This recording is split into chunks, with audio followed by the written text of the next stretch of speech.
estão vendo o slide dos 8 desperdícios, não estão? Isso, estamos vendo sim, professor. Vamos lá dar continuidade. Se entrar alguém e eu não ver, vocês me avisam, beleza? Pessoal, na aula passada nós paramos aqui em superprodução. O sistema Toyota de produção, ele tem uma base, uma estrutura, que são esses 8 desperdícios. Toda empresa, todo negócio, todo ramo, se você parar para analisar, você vai identificar esses 8 desperdícios. Então a gente vai dar continuidade. Isso é a base do sistema Toyota de produção, além do Just Time, do Jidoka, que a gente vai falar mais para frente, ok? Então, o segundo desperdício, tempo de espera. O que é tempo de espera? Ociosidade humana ou ociosidade de equipamentos. Por exemplo, quando o equipamento quebra e essa produção é em linha, a máquina seguinte fica esperando consertar a anterior para dar prosseguimento. Ou caso a máquina quebre, o operador daquela máquina vai ficar parado. Isso não é só em produção. Imagine um hospital que faltou insumo, o enfermeiro vai ficar parado no atendimento, o médico vai ficar parado no atendimento. Você, quando está numa parada de ônibus esperando, um metrô, um ônibus, qualquer situação de espera é um desperdício, dentro do conceito do sistema Toyota de produção ou em outros conceitos, tá? Do TPM, do WCM, esse tempo de espera é indesejável. A gente vai fazer uma prática, quando terminar os 8 desperdícios, vocês vão entender bem direitinho isso, tá? A gente tem aqui as causas principais, processos ou linhas desbalanceadas. O que é isso? Quando eu tenho uma máquina mais rápida do que a outra, ela recebe a matéria-prima ou um produto em processamento da máquina anterior e rapidamente ela esgota aquela etapa do processo que ela está fazendo e a máquina seguinte ela é mais lenta, então ela fica esperando. Como o ritmo dela é menor, ela vai acumular estoque na entrada dela. Isso acontece quando a linha está desbalanceada, ok? É isso que fala de linha desbalanceada. Força de trabalho inflexível, superdimensionamento da equipe. Imagine que uma fábrica precisa de um número X de funcionários, ou um banco, ou um hospital, qualquer serviço precisa de um número X de pessoas e aquele número X de pessoas tem mais do que precisa. Então você tem pessoas ociosas. Aqui dali você acaba diluindo para o preço do produto e aquelas pessoas ficam sem atividade. Isso não é bom para o sistema, tá? Tempo de setup longo. O que é tempo de setup longo? As linhas elas trocam de produtos. Imagine uma linha de refrigerante produzindo refrigerante tipo cola, guaraná, limão, laranja. O que é que acontece? Entre um produto e outro você tem que limpar a linha, você tem que esgotar aquele produto anterior e tem que fazer uma asepsia. Então isso é tempo de setup. Ou uma troca de molde. Imagine que você produz um determinado produto, que eu já visitei a fábrica da Alpargatas, e lá fabrica tênis, sapatos de diversos tamanhos. Então você não fabrica tudo simultaneamente. Você vai trocar um tamanho de sapato, de calçado. Então você tem que trocar o molde da máquina. Ou também tamanho de garrafa PET, por exemplo. Você vai estar produzindo a garrafa de 1 litro, vai trocar para 2 litros. Isso é tempo de setup. O setup acontece em todas as atividades. Imagine uma atividade de um banco. Aí o caixa tem que fechar o seu caixa para outro entrar no expediente, numa hora de almoço. Isso é considerado tempo de setup, ok? Isso deve ser evitado, porque quanto maior o tempo de setup, mais prejudicial para o processo. E falta de material ou atraso é uma coisa muito típica. Se você não tiver um bom planejamento de produção, você pode ter menos matéria-prima do que vai necessitar naquele dia. Por exemplo, eu trabalhei numa fábrica de refrigerante, tem vários insumos. Tampa, rótulo, garrafas, o líquido que está no tanque.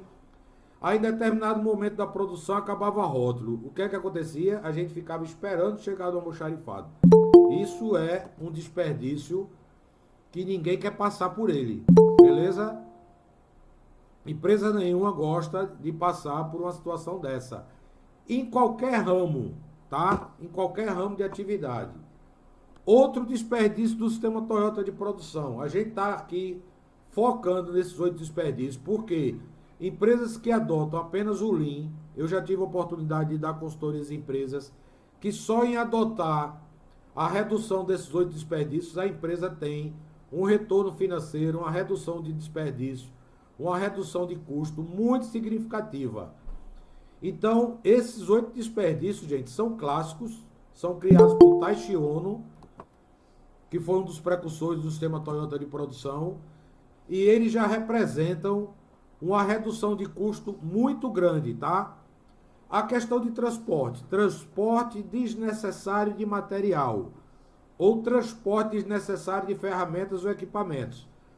Vou contar aqui uma situação que já aconteceu comigo no mundo real, onde você tem uma parada de máquina e aí o mecânico ou o eletricista, ele vai ver o que a máquina tem de problema e aí ele, depois que vê o problema, ele vai buscar a caixa de ferramentas. Olha só, transporte desnecessário de ferramentas. A máquina ficou ociosa, parada, enquanto ele ia na oficina pegar a ferramenta, pegar material, às vezes numa manutenção preventiva. Qual é o ideal, gente? Você fazer uma previsão correta do que você vai usar naquela manutenção e você já prevê, quando a máquina parar para manutenção preventiva, você já tem uma listagem do que você vai executar de serviço e você já tem os materiais que você vai utilizar na troca. Por exemplo, trocar um rolamento que está com ruído, trocar uma corrente que foi emendada nas pressas, ou recuperar um cilindro pneumático, um cilindro hidráulico, uma peça mecânica, uma peça elétrica, ou qualquer ramo de atividade, ok? Isso vai evitar esse transporte desnecessário. Quais são as causas principais? Planejamento da rota do produto ineficiente. Isso o que é que tem a ver com o transporte? Quando a fábrica ela faz um layout inadequado ou ela vai crescendo de forma desordenada, o que é que acontece, gente? Você tem que andar mais tempo, mais distâncias para chegar em determinado equipamento. Isso acontece com empilhadeira, isso acontece com a ponte rolante, isso acontece com a paleteira, aquele equipamento de puxar, né, peças da máquina, peças de matéria-prima. E isso é muito inadequado para o processo produtivo. Ou fornecedores distantes da produção. Isso é uma realidade em muitas empresas que nem sempre você consegue montar um polo, como no caso aqui é o da Jeep em Goiânia. Eu estou transmitindo de Recife, moro em Pernambuco e tem uma fábrica da Fiat, da Jeep, né? Que agora é FCA, Fiat Chrysler Automobile, que é uma joint venture onde vários fornecedores estão na mesma área. O que é isso? Trazer os fornecedores mais próximos da produção possível. Eu já trabalhei em 9 empresas, em 9 indústrias, e algumas delas a gente ficava esperando a matéria-prima, quando havia algum atraso nesse transporte da matéria-prima, chegar para dar prosseguimento à produção. E isso é super desgastante, é um desperdício. A gente sempre fala uma máxima dentro de produção, que o tempo não retroage, né? A gente não tem como voltar no tempo, então o tempo perdido. Hoje, por exemplo, tivemos 25 minutos de desperdício. Eu reconheço, a gente está falando de Lean, mas por mais que a gente se planeje, a gente está sujeito a situações externas. Por exemplo, nós que transmitimos aula no formato live, se cai a internet, eu tenho uma banda na minha casa de 200 mega. Por mais que eu me resguarde de um defeito, acontece. Muita gente está transmitindo aula pelo YouTube, fazendo live, fazendo reuniões, simplesmente esgotou a banda e ficou em loop. Vocês ouviram aí um áudio no início, era a gente tentando resolver e também houve um bug, porque a gente não criou aquele loop. O loop ficou por uma falha do YouTube, tá? De você criar, bater em play, ele ia até o final do vídeo e voltar, ele ia até o final do vídeo e voltar, tá certo? Eu estou dando um exemplo prático do que aconteceu hoje, que nem sempre você tem gestão sobre tudo. Tem coisas que é além da sua capacidade e previsibilidade. Por isso que eu estou transmitindo pelo Google Meet, tá? Layout dos equipamentos ou das células ruim, eu já passei por isso. Fábricas que vão crescendo ao longo do tempo para atender uma demanda do mercado. Então elas vão crescendo de forma desordenada, o layout vai ficando complicado e isso provoca um desperdício, ok? E local de trabalho desorganizado também provoca excesso de transporte. Tem algum áudio aí aberto?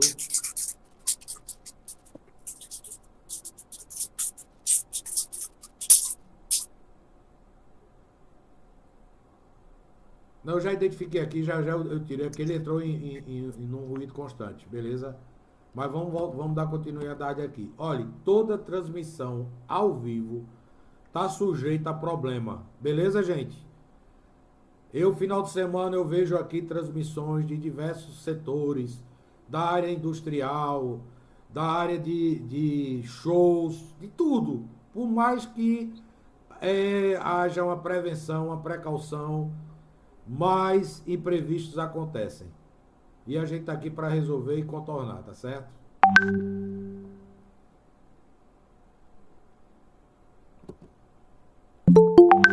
Dando continuidade.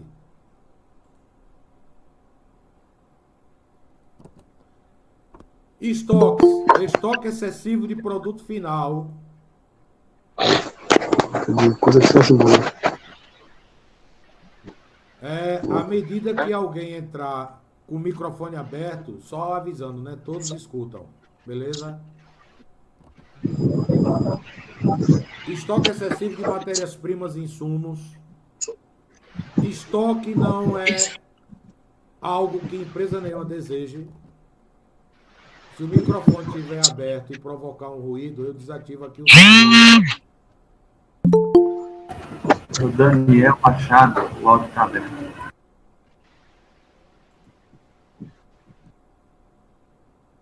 Obrigado, Daniel. Aula. Pense assim, eu estou no auditório, vocês são lá, meus alunos, meus telespectadores, e a interação. Então, eu não tenho problema nenhum com isso. Quando eles vão te dar desconto, demora para dar desconto, viu, Matão?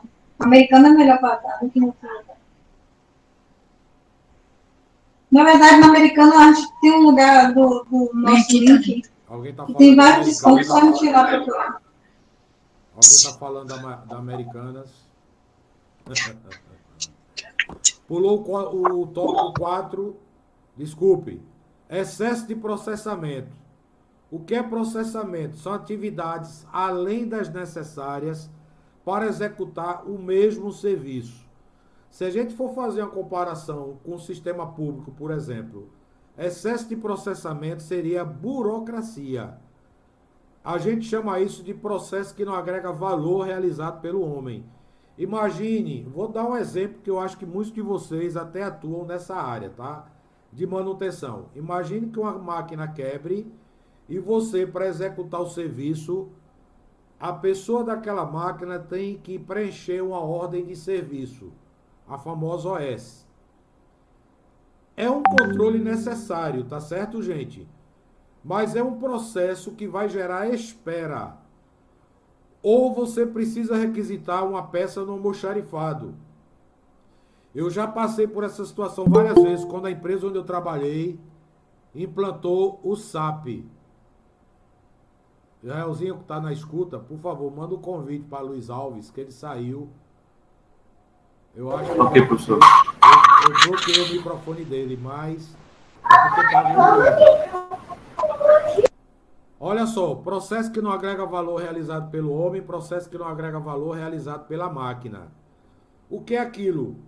Às vezes a máquina está com defeito e você tem que realizar mais de uma operação para ter o mesmo resultado. Então esse processo não agrega valor. O que é não agregar valor? O cliente não está disposto a pagar por isso. Por exemplo, um produto que você embala e tem excesso de embalagem. Você coloca o produto no saco, bota numa caixa, aí bota no isopor, aí bota no plástico bolha, aí bota numa caixa de novo. Aí você vai e embala aquela caixa para mandar para o cliente. Quantas embalagens tem isso? Isso você vai estar aumentando o custo do produto, mas muitas vezes é um custo desnecessário. Como é que eu tenho recebido muitas coisas agora que eu compro? No envelope, naquele envelope típico do Mercado Livre, né? Vem até escrito grande, um envelope amarelo, Mercado Livre, ou da Amazon. Eu comprei um livro da Amazon a semana passada e eu recebi e veio simplesmente no envelope. Isso é uma atividade que agrega valor, porque o cliente não está disposto a pagar pela embalagem, tá? Ele quer que o produto chegue sem dano, mas ele não está disposto a pagar por atividades que não agregam valor.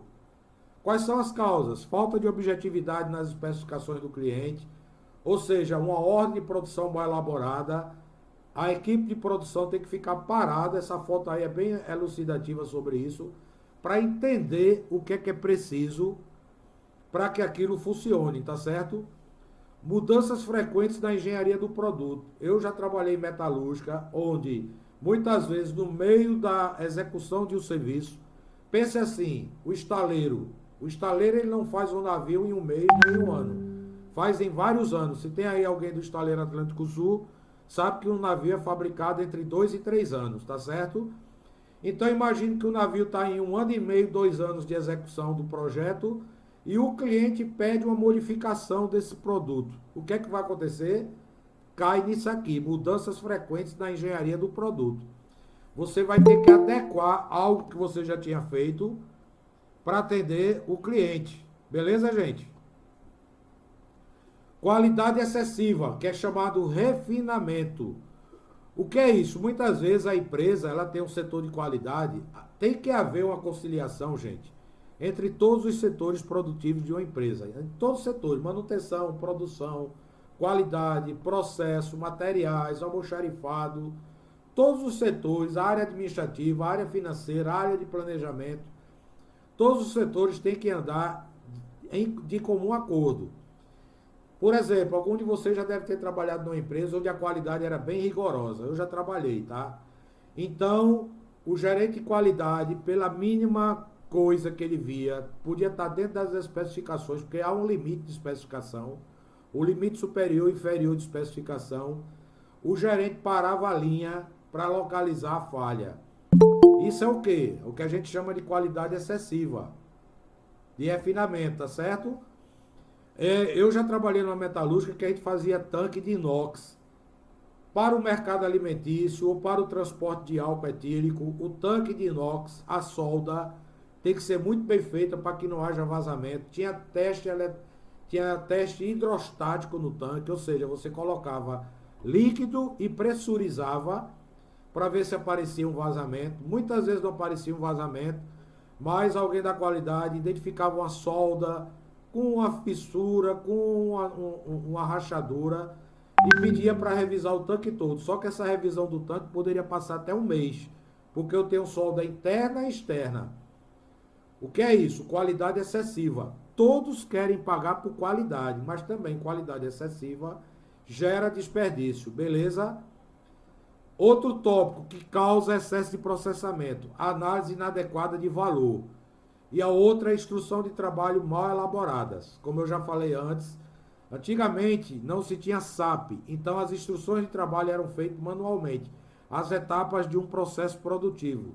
E às vezes essas etapas não eram bem descritas e na hora de executar, os funcionários não sabiam direito o que iam fazer e atrasavam o processamento. Beleza? Pessoal, alguma pergunta? Podemos ir em frente? Tranquilo? De boa? Tranquilo. Vamos em frente.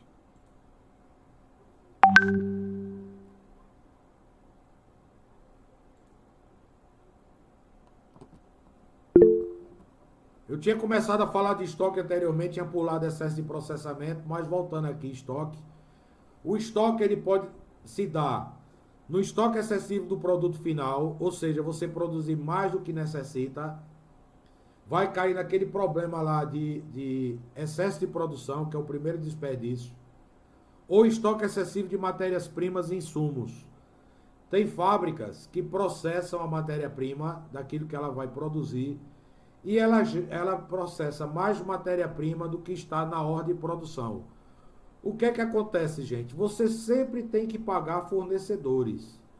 Então, se você produziu mais do que o necessário, você está caindo naquele desperdício do excesso de produção, que é o desperdício número 1, e também está caindo no problema de estoques, porque muitas vezes a empresa não tem mais nem local para armazenar o produto final acabado. E o que é que acontece? ela tem que alugar galpão de terceiros, ou ela tem que fazer uma área externa à fábrica, colocar uma lona, fazer um barracão. Eu já passei por fábricas que passaram por essa situação, simplesmente porque produziu mais do que o necessário. Eu gerei dois problemas: excesso de produção e problemas de estoques. E também esse problema pode ser para menos, ou seja, eu tenho menos estoque de matéria-prima do que eu vou necessitar numa ordem de produção. Então, acontece o quê? Eu vou parar minha linha. E a situação mais extrema é quando aquela matéria-prima é importada. Vocês já imaginaram o transtorno que é se eu não tenho um controle exato do que eu vou precisar no meu processo produtivo? Pode cair num problema seríssimo de haver deficiência ou falta de uma matéria-prima que seja importada.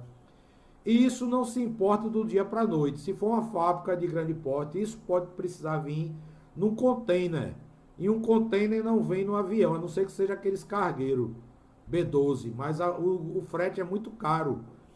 Então, teria que vir de navio. Quanto tempo demora um transporte via marítima?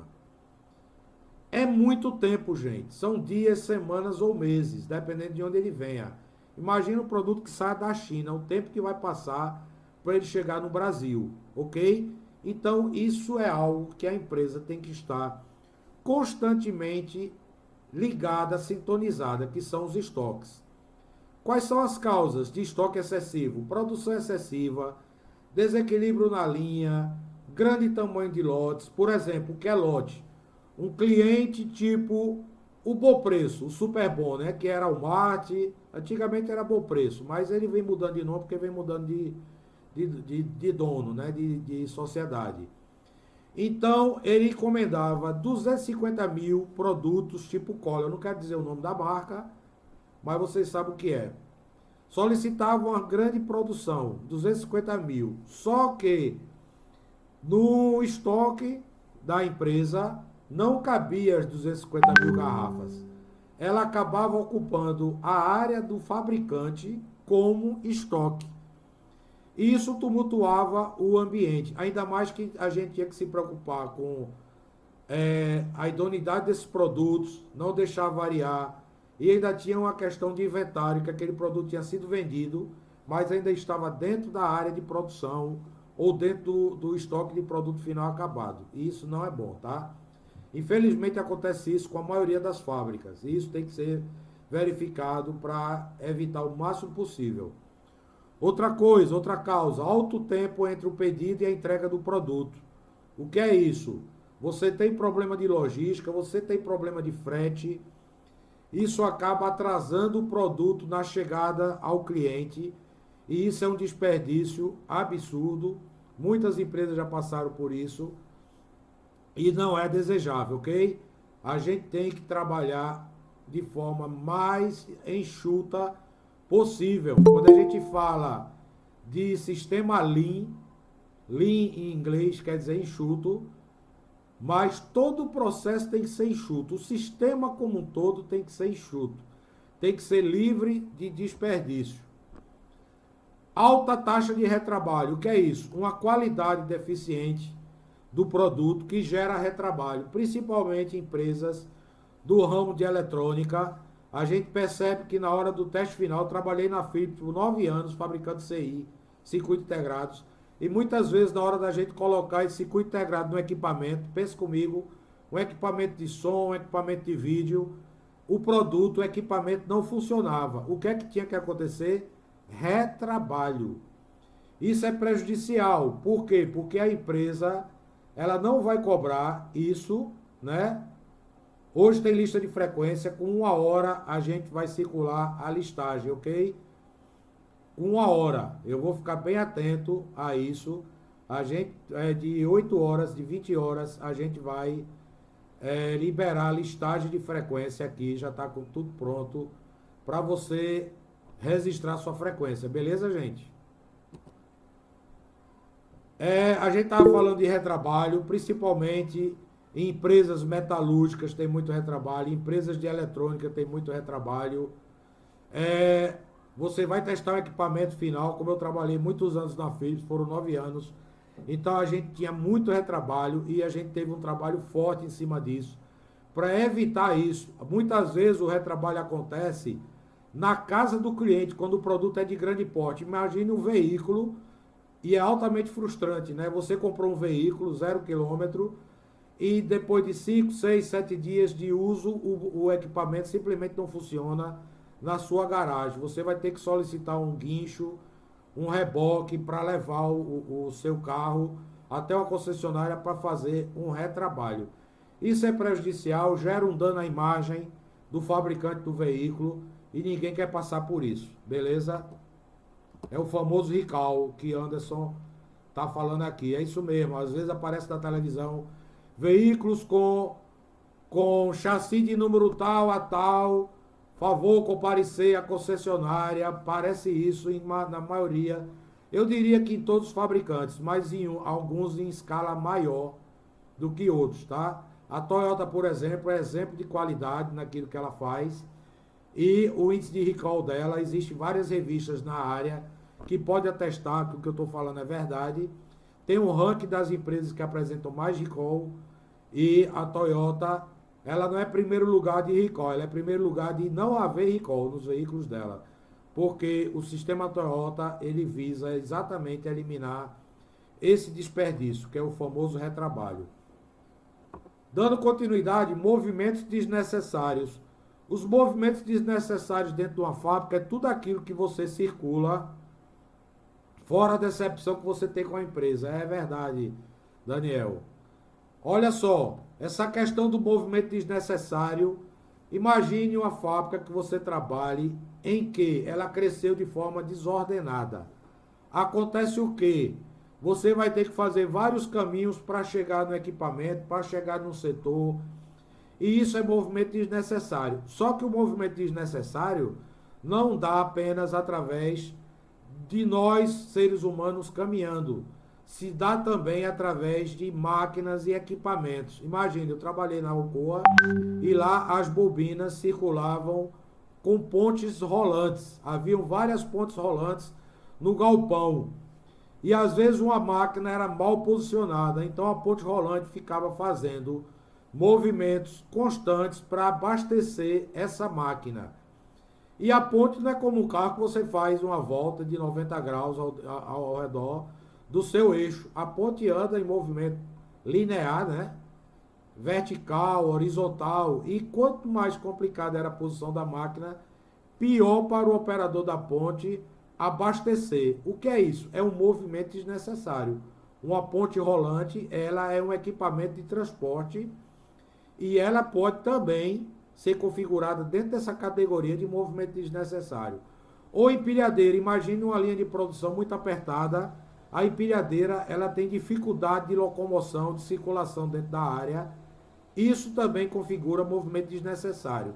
Saindo um pouco de fábrica, imagine um hospital onde as salas foram de forma desordenadamente projetadas. Então você tem um paciente chegando na recepção do hospital, um paciente de urgência, para ele se deslocar para a enfermaria, ele tem que passar por vários blocos, ou para ele chegar na emergência, ou para ele chegar na UTI, ele tem que ser deslocado até de andares. Nós sabemos disso que acontece em hospitais de grande porte, como aqui tem o Hospital da Restauração em Pernambuco. E isso aí configura o movimento desnecessário, né? E também, olha, o colega aqui está compartilhando de casos até de atropelamento de operadores. Isso é verdade, infelizmente a gente tem esse registro de uma grande circulação de empilhadeiras, onde até o operador ele pode sofrer um acidente, né? Porque ele é atropelado por empilhadeira. Inclusive na Alcoa havia uma grande circulação de empilhadeira e havia uma campanha clara, assim, acirrada, por cuidado em travessia, dentro da área, né? Empilhadeira passando parece Fórmula 1, né, Anderson? É isso mesmo. O pessoal parece que aposta corrida.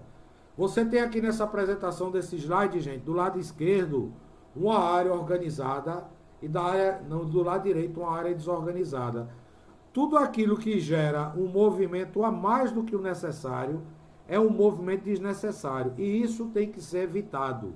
A gente percebe isso claramente em layouts, uma repartição pública. Quem já visitou aqui algum prédio da prefeitura do Recife, é um prédio alto.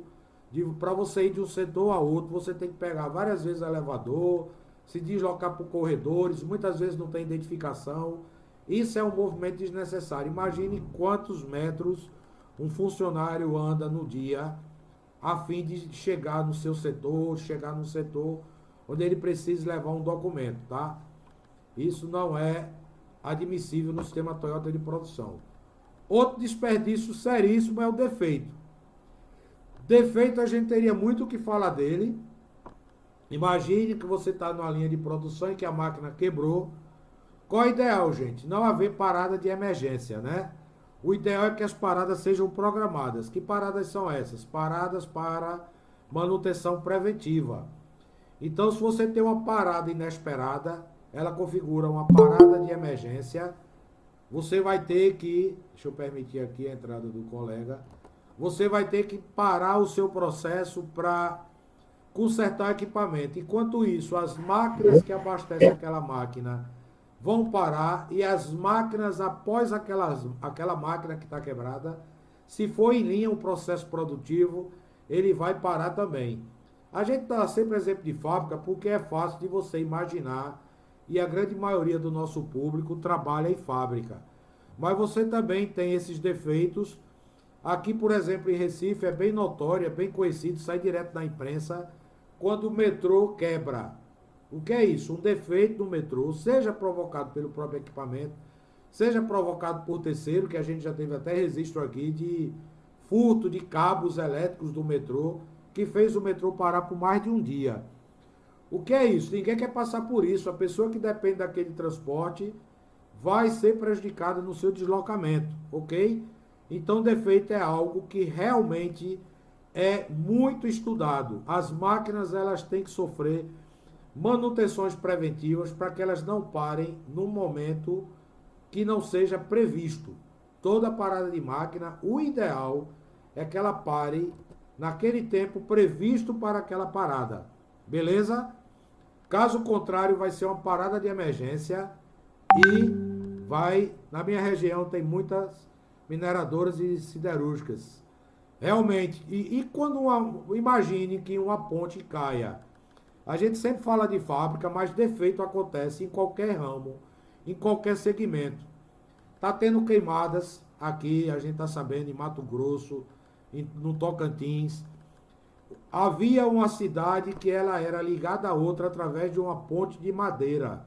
O que aconteceu? Infelizmente, o fogo chegou até essa ponte e derrubou a ponte. Imagine o transtorno. Aquela cidade ficou praticamente ilhada. Tiveram que fazer uma ponte de emergência. O que é isso? Um defeito. A gente está dando exemplos que às vezes acontecem problemas que são fora da ação humana. Eu posso citar um exemplo de uma grande chuva que teve aqui em Recife e que simplesmente o telhado de alumínio da fábrica abriu um furo, com a ventania voou uma telha de alumínio e inundou a fábrica. A gente teve que parar a produção para limpar a fábrica, para enxugar, porque a água era prejudicial ao processo, e ainda tapar a goteira de madrugada para não inundar a fábrica. Ou seja, existem defeitos que estão ao nosso controle e outros que estão fora do nosso controle. Mas só que a boa notícia é que aqueles defeitos que estão fora do nosso controle são mais difíceis, como por exemplo inundação, o incêndio. Mas aqueles que a gente pode controlar através de uma gestão eficiente, nós devemos atuar fortemente em cima deles. Perfeito, gente? Vamos em frente. O último desperdício do sistema Toyota de produção, ele já foi adicionado um tempo depois. Taishi Ono já tinha registrado os 7 desperdícios do sistema Toyota de produção. E aí, esse 8º desperdício, que se chama criatividade, tem a ver com o ser humano. Por quê? Porque quando você tem uma pessoa com a capacidade acima da necessidade daquela função, o que é que acontece? Ela se sente subutilizada. Imagina o engenheiro operando uma máquina ele vai dizer, eu poderia estar desempenhando uma função que tivesse mais valor para a empresa. Não significa dizer que o engenheiro não pode operar uma máquina. Pode. Muitas vezes eu dei aula a alunos de engenharia que eles eram contratados como operadores numa fábrica ou já tinham sido contratados até antes de começar o curso e terminava o curso e continuava como operador por falta de oportunidade. Mas isso é um profissional que ele, muito em breve, ele vai ser melhor aproveitado pela empresa. Mas não deixa de ser um desperdício de criatividade. Tanto para mais como para menos. Como, por exemplo, você tem um estagiário que nas férias do gerente, alguém colocou o estagiário para substituir o gerente. É correto isso, gente? Não. E acontece. Aquela mão de obra está sendo super utilizada. Você tem um funcionário que ele não tem experiência e ele assume uma função acima. Então ele pode não dar a produtividade adequada ou necessária. Isso acontece em outros segmentos. Imagine um hospital onde você tem um médico residente. A gente tem várias situações dessa agora durante a pandemia do coronavírus, onde um residente está assumindo ali a chefia de uma UTI, porque o médico da UTI, ele pode ter trabalhado até mais de 24 horas e ele já está exausto e ele coloca o residente para substituí-lo. Acontece ou não, gente? Acontece. Tem várias situações que acontece isso. Várias empresas que têm estagiário, infelizmente, utilizam o estagiário como mão de obra barata, né? E ao estagiário, ele é super utilizado. Ele, às vezes, ele não tem experiência suficiente para atender aquela função. O ideal é que isso aí seja evitado o máximo possível, mas, infelizmente, nós sabemos que acontece. Beleza? Olha só, o que a gente tem agora. Eu não vou pôr esse slide aqui, que é o resumo do sistema Toyota de produção. Vamos falar sobre ele. Professor, Oi, pois não, pode falar. Pode pronto, participar. eu queria tirar uma dúvida, já que o senhor estava falando sobre essa questão do funcionário e tal. É, é uma dúvida, principalmente em Rosana. questão de seleção. É, o senhor acha que uma pessoa que tem mestrado, que tem doutorado, aqui no Brasil não tem vaga para ela, e porque ela tem pouca chance de ser empregada do que uma pessoa que só tem graduação? Eu entendi a sua pergunta. Assim, Pode falar, não, Rosana. Pode então, falar, fica à vontade. eu acho que tá ouvindo normal, né? Estou ouvindo, tranquilo. Pronto. Porque o senhor estava falando aí dessa questão de contratação, né? Uma pessoa super qualificada e uma pessoa menos qualificada. Aí, a minha pergunta é a seguinte: um indivíduo que ele tem mestrado, doutorado, porque ele é menos, ele tem menos chance de ser contratado do que uma pessoa que só tem a graduação. Eu vou falar, Se Rosana. é porque aplica esse modelo ou é outro tipo de coisa que acontece com as empresas. Deixa eu mandar aqui a ata de frequência para o grupo, que já deu 8 horas. Só um segundinho. Professor, eu posso enviar para o senhor focar no... Pode enviar, Israel. Eu estou enviando aqui também. Mas é só para todo mundo saber que a ata já está disponível, beleza? Porque na aula passada algumas pessoas não assinaram a ata, mas a gente aqui não é mercenário, não trabalha ferro e fogo, não. Várias pessoas disseram que participaram da aula e a gente mandou o link da ata. Isso não tem problema, tá certo, gente? Isso aqui não é uma ditadura, não. A gente está aqui para ajudar um ao outro, tá? Durante a semana eu postei várias vezes no grupo, que tem pessoas saindo do grupo, às vezes engenheiros, que estão em processo de recolocação, pessoas que estão desempregadas, recebem um curso gratuito com certificado internacional, mas talvez não tenha noção da importância e da validade disso. Mas deixa eu responder a Rosana. Olha só, Rosana, existem as duas situações. A pessoa hiperqualificada, quando você faz um doutorado, via de regra, você está visando a área acadêmica. Eu vou explicar isso bem direitinho, tá certo? que eu tenho mestrado. Existe o mestrado profissional e o mestrado acadêmico. O mestrado profissional visa trazer mais conhecimentos para aquele profissional após uma graduação, para ele atuar em vários setores, tá? Em vários setores. Quando você faz um mestrado acadêmico, qual é a diferença?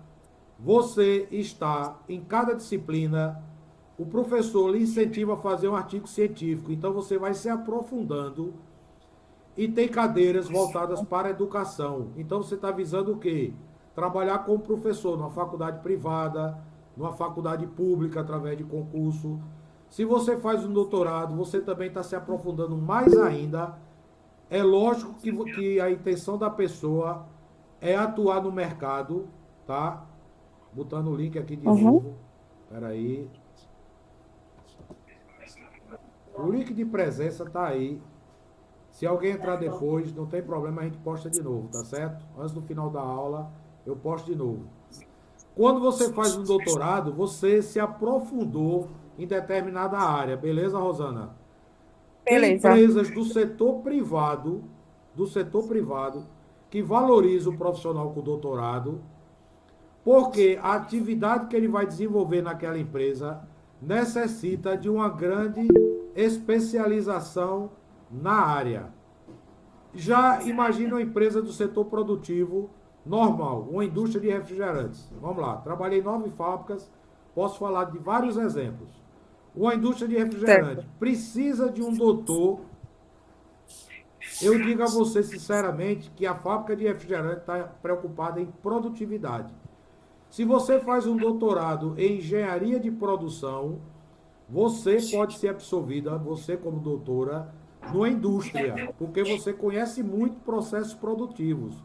Mas se você terminou sua graduação, emendou com mestrado, emendou com doutorado, você tem pouca experiência na área produtiva. O que significa que aquela fábrica pode estar precisando de um engenheiro de produção com experiência na área produtiva. Então, seu doutorado não vai ajudar você naquela vaga. Não consigo entrar na ata. Entendi. O mercado, Entendi. Rosana, não, mas tem muita coisa para explicar, tá? O mercado tem Tá várias certo. situações. O mercado, ele é, vamos dizer assim, subjetivo. Subjetivo. Por quê? Às vezes você se sente altamente preparada para uma vaga e não é chamada. Porque tem uma coisa que a gente esquece, o perfil que a empresa deseja. Nós nos sentimos aptos a assumir uma vaga. Eu, durante meu momento de trabalho, né, que foram muitos anos, 9 multinacionais eu trabalhei, eu queria mudar de empresa e dizia assim, o perfil dessa vaga tem tudo a ver comigo. E não era chamado nem para entrevista, Rosana. E eu ficava implicado. Então tem situações internas que a gente não conhece e não controla. O colega aqui colocou. Por indicação, tá certíssimo. Às vezes a empresa, ela diz assim, que tem uma vaga, ela divulga um processo seletivo, mas ela já tem uma pessoa certa. Ela já tem uma pessoa para aquela vaga. Pode acontecer isso também. É muito objetivo. Infelizmente, tá? Nós não temos controle sobre isso. O que eu posso dizer para vocês, que eu estou vendo que a maioria tem idade de ser meu filho, minha filha, ou meu aluno, tá? Eu tenho 57 anos. A maioria tem que fazer o seguinte, jamais desistir. Desistir jamais. É durante esse momento de quarentena, aproveitar as oportunidades de se qualificar, de estudar, de se preparar para o mercado, tá? Além de eu ter atuado em fábricas, eu atuei em 5 faculdades. Então, eu sei o que é de um lado, o que o aluno precisa se preparar para ter chance no mercado, e eu sei o que há do outro, que é a demanda da fábrica. Eu, pessoalmente, posso dizer para vocês que eu já selecionei mais de 1.000 funcionários. Nas fábricas que eu trabalhei, eu já parti fábricas. O que é partir? Fazer o setup, fazer o startup da fábrica. E tive que contratar de operador a gerente. E também já passei por vários processos de seleção. Então, é subjetivo. Ninguém sabe o que está na cabeça do entrevistador. Muitas vezes é dito, e não é só por mim, por Mark Gehringer. Se fosse o palestrante do auditório com 10 mil pessoas, iam pagar R$ 100 para ouvir o cara dizer isso. A cabeça do selecionador é imprevisível. Às vezes, nos 10 primeiros segundos, ele decide qual candidato. Pela postura, pela sua forma de se expressar, pela sua vestimenta, é uma área subjetiva. Beleza? O que a gente tem que fazer é se preparar. Aí, às vezes, alguém diz, professor, eu participei de uma seleção, cheguei na reta final e não fui contratado, passei pela dinâmica de grupo. Só que você sabe quantas pessoas tinha na dinâmica de grupo? 10.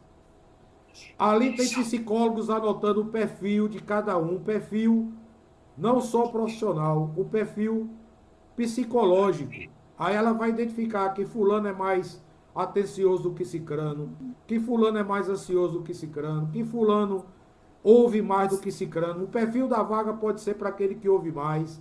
O perfil de outra empresa pode ser daquele que seja mais ativo. Ou seja, é um processo subjetivo. Beleza? Professor, Eu digo isso até como incentivo, para que ninguém desanime, certo? professor, Pode falar, querido. professor, Pois posso não. fazer só um comentário? Pode, com certeza. Pode. Tudo que o senhor está falando é extremamente pertinente. Só que agora tem um agravante: a inteligência artificial entrou também na área de seleção, no RH. Portanto, os algoritmos que são instalados ali, restringem muito mais esse tipo de profissional que vai ser contratado. Concorda comigo? Concordo, Júlio. Concordo. E outra coisa, viu? Às vezes, quando o curso é maior, mais demorado, eu falo muito sobre isso. Eu aqui estou preocupado em qualificar vocês, tá certo? Vamos se preocupar menos com o tempo e mais com o que a gente pode absorver de positivo. Olha só. Inclusive, eu dou consultoria para o LinkedIn. LinkedIn é uma vitrine. O que o meu colega Júlio César falou, não é isso, Júlio? Perfeito, Os perfeito. algoritmos estão verificando de forma matemática. Se tem uma área que eu conheço é essa, tá? Que eu ensinei pesquisa operacional. São algoritmos matemáticos traduzindo cenários de negócio de empresas. A gente converte o cenário para equações lineares. Mas eu não quero entrar nessa área não, porque quem pagou essa disciplina simplesmente odeia, porque ela é a mais complexa do curso. Pesquisa operacional. Alguém já deve ter se lembrado dessa disciplina aí. E eu já tive aluno que foi reprovado 4, 5 vezes dessa disciplina. Então eu sei o quanto ela é complexa. Os algoritmos vão no LinkedIn e procuram o perfil para aquela vaga. Esse algoritmo faz o quê? Pesquisa palavras-chave. Quando você bota um hashtag, aquilo gera um link externo. Ele mapeia o seu comportamento. Ele chega até seu Instagram. Para quem não sabe, fique sabendo. O seu comportamento das redes sociais, através dos algoritmos, eu estou complementando o comentário do nosso amigo Júlio César. Os algoritmos estão mapeando, estão rastreando as nossas redes sociais. Tranquilo? Tranquilo. Professor, assim, o meu mestrado foi em inovação terapêutica. A gente não pagou nenhuma disciplina de educação. Tudo foi voltado para inovação terapêutica, para novos produtos, coisas do tipo. Porque fala-se muito que quando você vai para a seleção e diz que tem mestrado acadêmico, acha que você só fez para lecionar. Aí eu acho isso muito contraditório. Aí É teve até um verdade. comentário do rapaz aqui que acha que é muito qualificado, que vai abandonar a empresa. Ele falou mais ou menos isso, mas eu acho isso até uma propaganda negativa da empresa. Você achar que tem alguém que é muito qualificado, mas como o senhor disse, né, a cabeça dele é bem imprevisível. Deixa eu te dizer uma coisa. A gente orienta a realização do currículo, como fazer o currículo, tá certo? De forma gratuita, Se quiser falar comigo no WhatsApp, eu lhe oriento. Pensa comigo, Rosana. Isso aqui não é para me ensoberbecer, tá certo? É para citar de exemplo. Se eu fosse participar de uma seleção, eu não colocaria tudo que eu estudei. No meu currículo teria as qualificações que aquela vaga exige. Porque se eu botar tudo, eu posso aparecer para o recrutador que eu sei até mais do que ele. Tá entendendo o que eu estou dizendo? Ah, entendi. Ou chefe, aquele cara que solicitou a vaga no RH, vai pegar teu currículo e vai dizer, essa menina vai tomar meu lugar. Eu estou falando de uma realidade. Infelizmente, é assim que funciona o mundo. É assim que funciona o mundo. Por exemplo, eu tenho 4 graduações, 5 pós e um mestrado. Tenho 57 anos. Eu estaria fora do público-alvo das empresas por conta da idade. Mas vamos supor que uma empresa... E sou selecionado direto pelo LinkedIn, viu? De vez em quando, eu sou convidado por empresa através do LinkedIn. Mas se eu fosse participar de um processo seletivo, eu ia ver o perfil da empresa que eu estou visando. Eu ia pesquisar sobre a empresa. Eu ia entrar no LinkedIn da empresa. Eu ia pesquisar no Google. Eu ia botar o nome da empresa. Ia ver onde ela atua, quais mercados, quais produtos, e ia fazer um currículo omitindo aquilo que não é essencial, que não é o perfil da empresa. Eu tenho curso de datilografia. Existe eu botar no meu currículo curso de datilografia hoje em dia? Não. Não. Não mesmo. Olha, É eu tenho um verdade. curso de análise de sistema na Universidade Católica de Pernambuco, mas faz tanto tempo que eu entrava com o programa perfurando cartões. Cartões, ninguém aqui sabe o que é isso não, viu? Só alguém aí com mais de 50 anos. Antigamente se jogava na loteria, o cara pegava um alfinete e furava o cartão da casa lotérica, sabia? Quem é novo não sabe nem disso, pois a gente entrava com um programa no computador, com um monte de cartão, com a montanha de cartão perfurado. Adianta eu botar isso no meu currículo? Não, vão rir de mim. Vão dizer que eu sou um dinossauro, que eu sou da época da pré-história. Ou seja, a gente tem... Eu sou um professor que gosta de brincar para descontrair, para vocês também não sentirem a aula como peso, tá certo? Olha só, vise o seu currículo para o perfil da vaga. Vise o seu currículo para o perfil da vaga. Beleza? Se o mestrado que você tem foi relevante para aquela vaga, não coloque. Quando você estiver na empresa, você mostra o seu potencial, mostra o seu conhecimento, mostra as suas capacidades. Porque às vezes Tá a pessoa certo. é selecionada, né, pelo que ela apresenta no processo seletivo. E é desligada pelo comportamento. Então, o comportamento hoje em dia pesa muito. Seja selecionada pelo seu currículo, pelo que você apresenta na seleção. E permaneça na empresa pelo seu comportamento. Beleza? Vai aí, Adilson. Beleza. Podemos continuar, gente? Pode. Eu vou interromper o compartilhamento para compartilhar uma planilha. Beleza?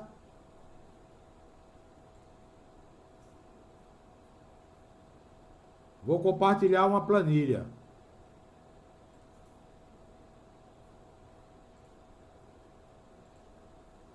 Olha só essa planilha. Desperdício do sistema Toyota de produção. Tá todo mundo vendo?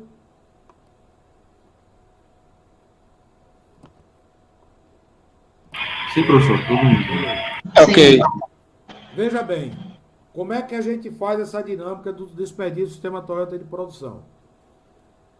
Ela é muito rica de informações para você mapear os problemas da sua empresa, do seu negócio, em qualquer ramo, em qualquer ramo. Tanto é que eu vou dar um exemplo de um ramo que eu nunca trabalhei, que eu não tenho negócio nesse ramo, mas que todos nós aqui somos usuários e podemos dar opinião sobre este ramo para montarmos a nossa dinâmica. Beleza? Vocês vão identificar esses 8 desperdícios no ramo muito simples. Uma pizzaria que faz o seu trabalho através de entrega delivery. Quem aqui nunca pediu uma pizza em casa, via delivery? Eu acho muito difícil, né? Alguém nunca ter feito esse pedido.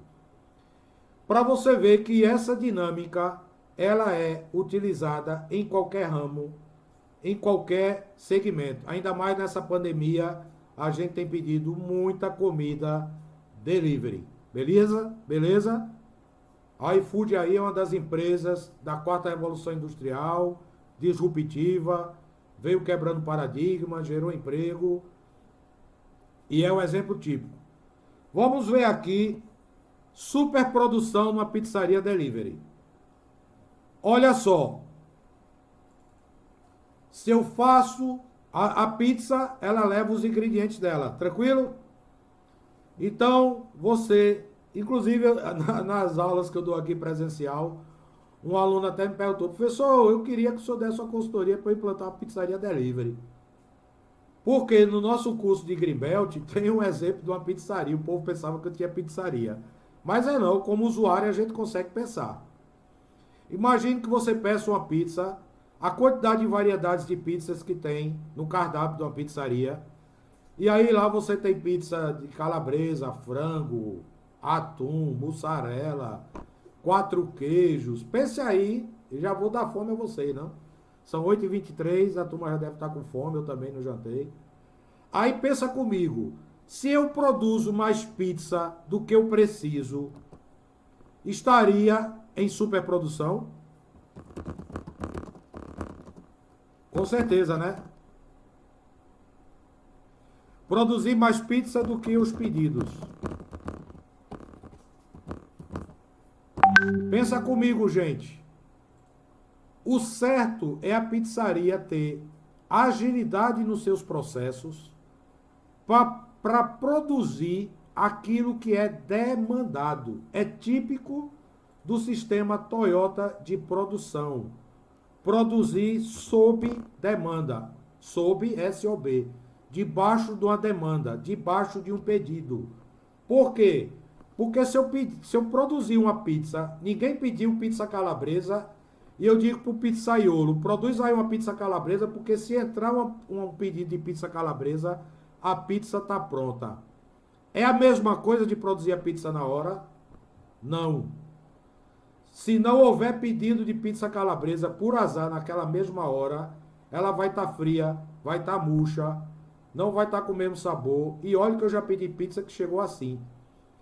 A pessoa guarda na geladeira e no dia seguinte esquenta no micro-ondas. Então, e outra coisa, viu? Já recebi pizza queimada, significa que ela entrou no forno, saiu, e o cara foi esquentar, botou no forno e ela queimou. Então, produzir mais pizza do que o necessário não é adequado, tá? Separar mais ingredientes. Vou botar só 2 exemplos, tá? Do que o necessário. Imagine que você tem pizza de frango, né? Aí o frango é moído. E pensa comigo. Já dando a consultoria aqui, que quer fazer uma pizzaria delivery. Você tem que separar a massa nos tamanhos padrões, acondicionar em saquinho e botar no freezer. Ela pré-cozida para no outro dia ser mais rápido cozinhar aquela massa e o rolinho lá, que estica a massa, fazer as pizzas tudo no mesmo tamanho, beleza? Aí você vai, naquela noite, você diz assim: rapaz, eu acho que eu vou vender muita pizza de frango. Aí cozinha lá meio mundo de frango, peito de frango, desfia, tritura e bota aquele frango na esperança de vender pizza no sabor frango. Essa quantidade de ingredientes, gente, uma vez cozido, ela não pode ficar entrando e saindo na geladeira. Não pode ficar entrando e saindo. Alimento, ele se contamina com muita facilidade, ele se deteriora com muita facilidade. Então, o sistema Toyota de produção, ele preconiza o seguinte: o ideal é que tudo seja sob demanda. Não impede de você padronizar.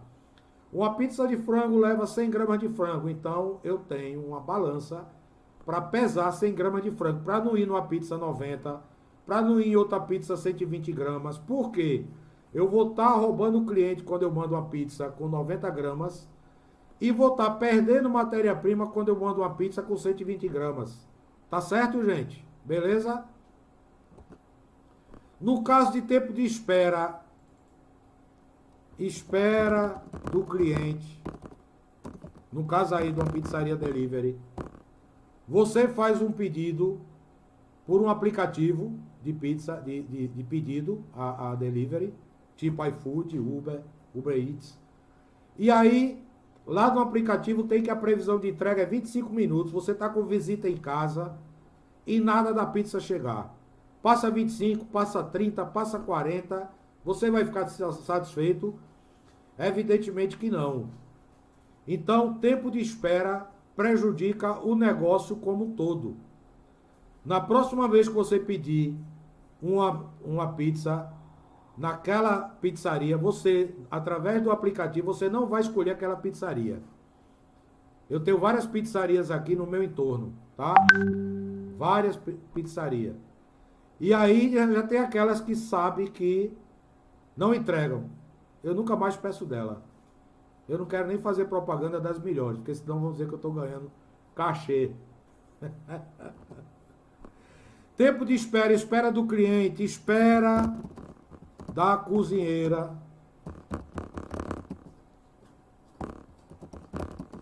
Espera do pizzaiolo.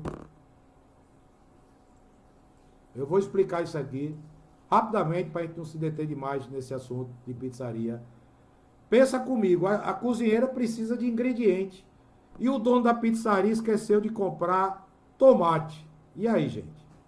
O cara vai sair feito um desesperado, vai numa loja mais próxima possível, no mercado, num mercadinho de bairro, comprar tomate, porque tomate é um dos ingredientes da pizza. Vai gerar espera do cliente, vai gerar espera da cozinheira, vai gerar espera do pizzaiolo, vai ou não? À noite complica mais ainda. Se for até 10 horas, ele ainda tem a sorte de encontrar um mercado aberto. Por exemplo, aqui tem um bom preço que fica aberto até 22 horas. Se passou de 10 horas, amigo, ele vai ter que fechar a pizzaria. Porque, naquela noite, né? Porque toda pizza tem um bendito molho de tomate no ingrediente.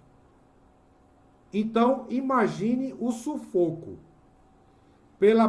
pelo esquecimento de uma determinada matéria-prima, de um determinado componente. Ele vai gerar tempo de espera, beleza? Transporte.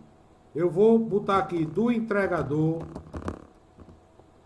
Imagine que você tem aquelas bike na pizzaria. Você tem entregador de moto. Ele é uma peça-chave do negócio ou não? Com certeza ele é uma peça-chave. Porque você está dentro do tempo de recebimento, o tempo de cozimento da pizza, de embalar a pizza, de botar na moto do entregador e ele fazer o trajeto até sua casa.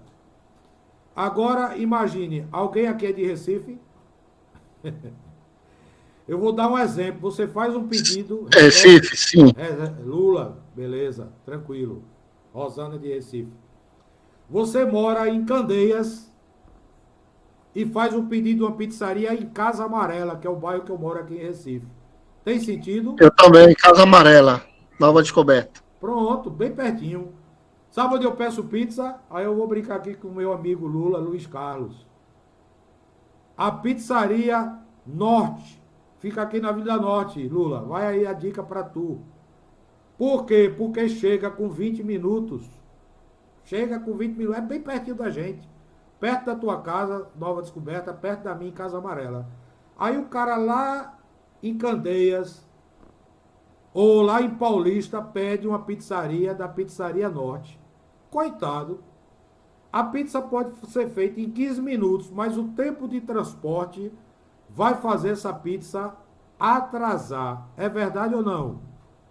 Então, sim, transporte é chave. E tem outra situação com o transporte, viu? Bicicleta. A gente sabe que tem entregadores de uma pizzaria delivery, de moto e de bicicleta. A gente pode querer a mesma velocidade dos dois? De jeito nenhum. Então, eu vejo muita bicicleta entregando pizza. Qual é o conceito de bicicleta entregando comida de uma forma geral, né? São aqueles clientes próximos do fornecedor. É a mesma analogia para uma fábrica. A mesma analogia. O almoxarifado tem que ser próximo da produção. Quem já trabalhou em fábricas de distâncias quilométricas, como eu trabalhei na Alcoa, que a distância da minha sala para o refeitório era simplesmente 1.500 metros. Então, só para ir voltar do almoço, era 3 quilômetros. O almoxarifado ficava a 1 quilômetro, tanto é que a gente tinha veículo para pegar peça no almoxarifado. A mesma coisa é uma pizzaria delivery. Você utiliza o serviço de entrega de bicicleta se for para um cliente próximo. Se for para um cliente longe, use moto. Beleza? Tem um colega que disse que na Jeep é assim, tem fornecedores que ficam longe da fábrica. Se você precisar de alguma peça, vai demorar a chegar. Excesso de processamento. A gente sempre pensa processamento, tem a ver com processos. Olha só, resumindo, um processo produtivo. Eu tenho máquinas, eu tenho equipamentos, eu tenho pessoas, eu tenho peças, eu tenho insumos, tenho matéria-prima, certo? Ou várias matérias-primas. O que é que difere uma empresa da outra? Ela pode ter exatamente igual tudo que eu falei. O que difere uma empresa da outra é o processo. O processo é o quê? É a forma de fazer. Beleza? Eu posso ter as mesmas cabeças, pessoas inteligentes e competentes, máquinas de primeiro mundo, eficientes, automatizadas. Posso ter as matérias-primas melhores. O que diferencia uma empresa da outra é a forma de fazer. O nome disso é processo. E a realização do processo é exatamente o que se chama de processamento. Beleza? Processamento. Teve uma menina que entrou agora. No Atlântico Sul também tinha até uma linha circular dentro da fábrica. Conheço demais o Atlântico Sul, Estaleiro Atlântico Sul. Dei curso lá. Conheço bastante. O almoxarifado é exemplo típico de Estaleiro Atlântico Sul. Tinha peças que chegavam de carreta. Porque são chapas de aço com 6 metros de comprimento. Tem como levar nas costas? Vandenberg está aqui, ó. Carla Gomes. Vandenberg é um aluno nosso do Black Belt e trabalha no Estaleiro Atlântico Sul até agora. Tem muita gente do Estaleiro Atlântico Sul aqui. Era uma fábrica que tinha 12 mil funcionários no seu auge, em que infelizmente fechou. Mas eu tenho esperança, em nome de Jesus, que vai reabrir. Porque gerava emprego, gerava divisas para o Estado, impostos e etc. Beleza? E Vandenberg é um dos alunos atuais do nosso curso de Black Belt, né, professor? Exato. E por sinal, um dos melhores do Brasil. Vandenberg é top. Então, excesso de processamento, a gente pode botar aqui, ó, entrada do pedido. A gente está falando no nosso exemplo de uma pizzaria delivery, beleza?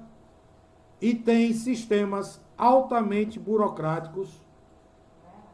A pessoa faz o pedido através do iFood e demora o pedido chegar na pizzaria porque o sistema de lá é lento, porque a moça não domina o sistema. Eu já peguei pizza, fui do pátio de chapa do Atlântico Sul, tinha chapa de 9 toneladas. Imagina, carretinha. Às vezes que eu dei curso no Estaleiro Atlântico Sul, eu via carreta circulando dentro da linha de produção. É verdade. Então imagina, né? O tempo que se perde em transporte, em processamento. Quando você tem excesso de burocracia num sistema. Imagine, eu trabalhei na cervejaria Skin Cariol, aqui em Recife, no bairro de Guabiraba, dentro do bairro de Guabiraba, tem um local chamado Bola na Rede. Eu entrei lá desde a fabricação da fábrica, da implantação da empresa. Saí 5 anos depois. A gente, quando entrou, os sistemas eram manuais, quando muito no Excel. Migrou para o SAP. É um sistema ERP corporativo que reúne todos os setores da empresa. É um software criado na Alemanha, na empresa chamada SAP. Beleza? Gente, quando a gente implantou o SAP, a gente já estava habituado a trabalhar com a forma de processo, que é exatamente, eu tinha as mesmas máquinas, matérias-primas e pessoas, mas a forma de fazer mudou com o SAP, porque a ordem de produção chegava na tela do computador. Vocês acham que foi simples e rápido essa migração de um sistema manual para um sistema automatizado? Evidentemente que não, porque gerou mais processo.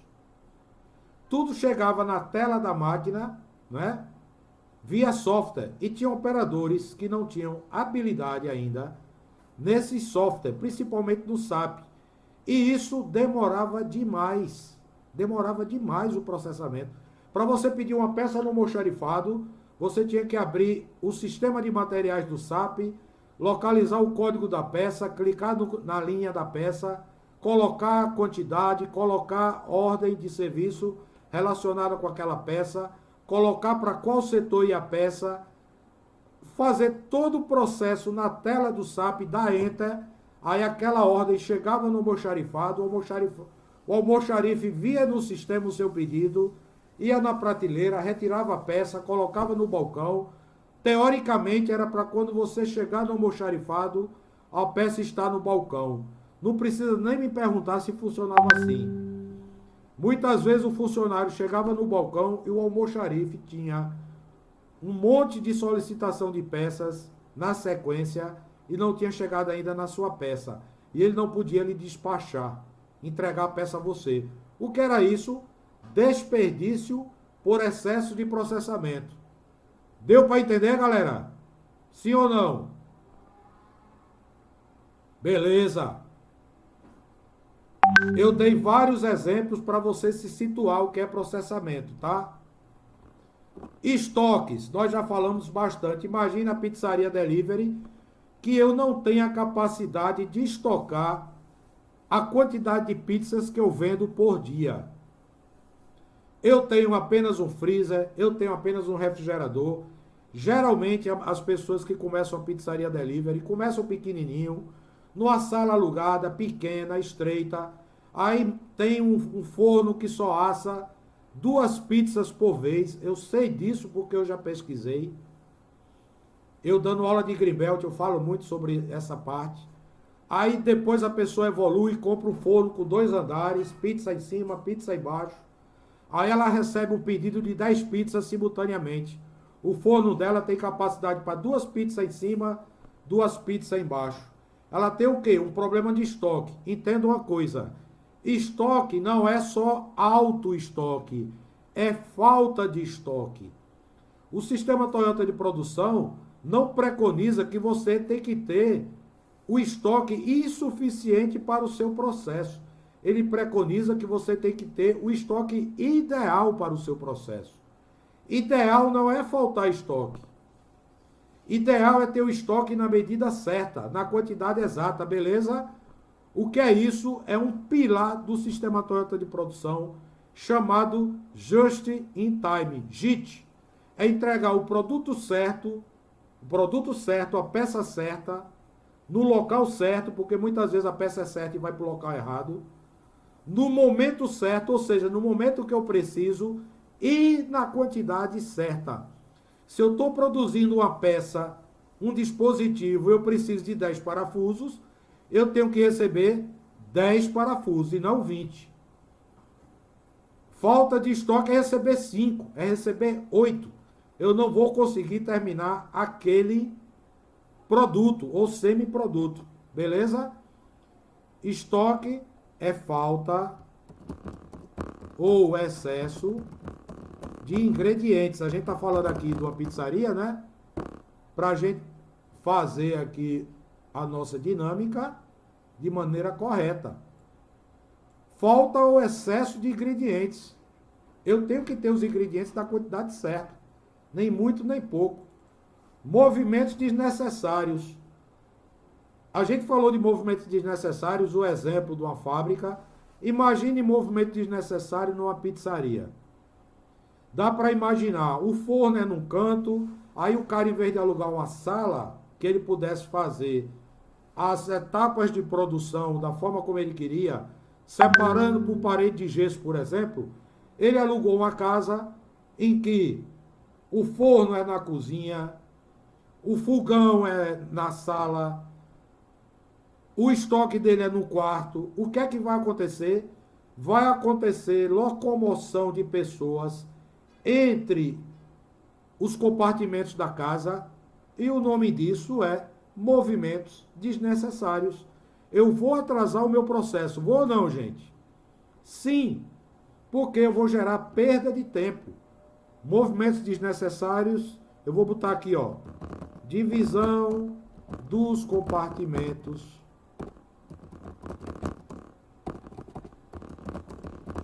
feitos de forma errada ou sem planejamento. Acontece isso em todos os ramos, em todos os É o famoso layout, né, professor? Mal desenhado. layout. Uma das disciplinas que eu mais ensinei na minha vida foi a administração da produção. O livro de Nigel Slay, que eu tenho aqui em casa, que eu chamava a Bíblia do Sistema da Produção, né? Era o livro de Nigel Slay, que é aquele de capa preta. Layout inadequado. Tem um capítulo dentro do livro chamado Fluxo ou Layout. Defeitos. Imagina comigo, defeitos. Se o forno der defeito, adeus pizzaria. Se o fogão der defeito, você sabe que uma pizzaria não só tem forno, não. Ela precisa cozinhar os ingredientes. Imagina uma pizza de calabresa. Gente, eu não sou mestre cuca não, viu? Já para adiantar, mas eu sei que a pizza calabresa, ela é um produto defumado e ela vem com muito sal. Você tem que, no mínimo, escaldar. Tem uma pizza chamada carne seca. Quem come pizza assim, eu sou gordinho, né? Já dá para deduzir que eu como pizza. Tem lá uma pizza feita de carne seca. Você tem que dessalgar, porque a carne de sol, porque a carne de charque, são bem típicas aqui da região Nordeste. Vem com muito sal. Uma pizza de bacalhau. Já pensou uma pizza de bacalhau? Você tem que dessalgar o bacalhau. Pode uma pizzaria ter o forno ser um fogão? Não. E se o fogão der defeito? Então, defeitos são quebras de qualquer dos equipamentos. Eu vou botar aqui dos equipamentos da pizzaria.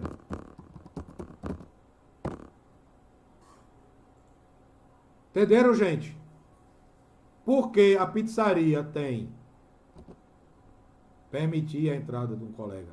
Você tem fogão, você tem forno, você tem batedeira, tem liquidificador, tem moedor, tem fatiador. É ou não é, galera? É verdade, né? Diga sim. Professor, só uma observação, por favor. Pois não, Cíntia, né? Se no caso de defeito Não, aí Lula, também, Lula.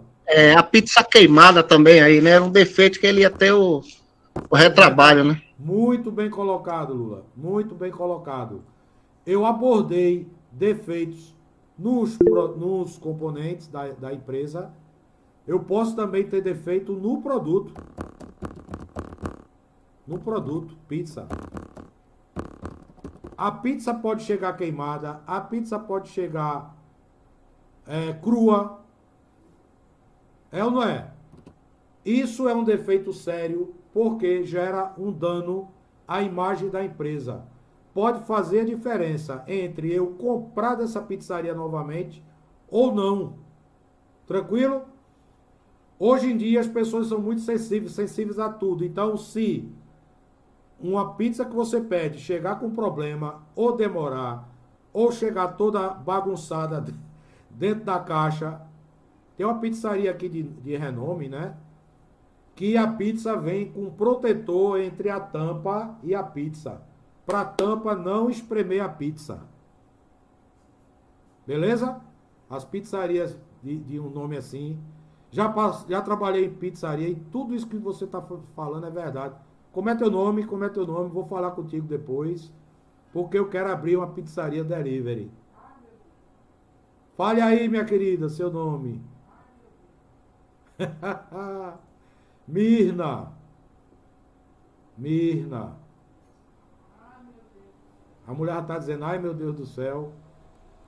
Porque eu já falei desse projeto várias vezes. Depois, Mirna. Mas, peraí, eu nem perguntei se ela mora em Recife. Nem perguntei se Mirna mora em Recife, mas depois eu pergunto. Olha só. Vamos continuar aqui com o nosso desperdício, beleza? Criatividade. Gente, você diz assim, esse professor só come pizza. É não, sabe? É porque com muitos anos a gente já passou por tudo na vida. Tinha uma pizzaria aqui vizinho a mim, que ela fechou. Fechou. A pizza, o pizzaiolo tinha 18 anos. É preconceito contra a idade? Não. Mas o rapaz não sabia fazer pizza. Aí eu perguntei a ele, e aí meu filho, você aprendeu a fazer pizza com quem? Com minha mãe.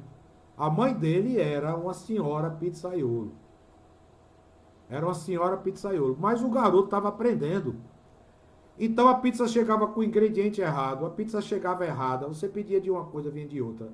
Você pedia a pizza 2 sabores, ela vinha com só. Gente, não é querendo ser preconceituoso, mas a criatividade pode ser pro bem ou pro mal. Falta total de criatividade. Quando a pessoa não tem conhecimento daquele serviço ou daquela operação que ela está realizando, acontece a mesma coisa numa fábrica quando eu contrato um operador e eu jogo na linha de produção sem a pessoa ter treinamento. O que é que você acha que vai acontecer? Bronca. Vai acontecer bronca. Eu trabalhei 32 anos em fábrica, viu? Posso falar bastante sobre fábrica, de diversos segmentos. E eu já vi situação do operador principal sair de férias. E o novato tinha 1 mês de fábrica. E o gerente queria que a produção fosse a mesma. É possível? Não. O menino, coitado, não tinha experiência. E aí você vai culpar o garoto. A culpa não é do funcionário, a culpa é da empresa. A culpa é da empresa. Botou uma pessoa sem experiência para executar uma função. Deixa eu dar um exemplo até cômico, tá certo? Eu trabalhei numa fábrica alemã que fabricava fábricas.